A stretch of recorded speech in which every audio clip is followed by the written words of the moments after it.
ఈరోజు ఉల్లగడ్డ క్యారెట్ వేసి తాలింపు చేస్తున్నాను. ఎలా తయారు చేస్తానో చూడండి. అందుకు కావాల్సింది అలాగే తెల్లగడ్డ, ఎర్రగడ్డ, పచ్చిమిరపకాయలు. పెనంలో ఆయిల్ వేసి పెట్టానండి. ఇందులోకి ఉద్దిబ్యాళ్ళు వేసాను. అవి ఎర్రగా అయిన తర్వాత తెల్లగడ్డ వేసుకోవాలి. ఎర్రగైంది కదా, తెల్లగడ్డ కొద్దిగా ఎర్రగా అయితే చాలు. ఇందులోకి తరిగి పెట్టుకున్న పచ్చిమిరపకాయలు, ఎర్రగడ్డలు వేసేస్తున్నాను. ఇందులోకి పసుపు,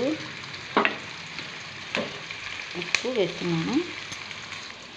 ఎర్రగడ్డ ఎర్రగైంది కదా, ఇంకా వేసేసుకున్నాం. ఉప్పులన్నీ నైస్గా తరిగి పెట్టానండి. చాలా నైస్గా ఉంటే బాగా తిరిగిన వస్తాయి.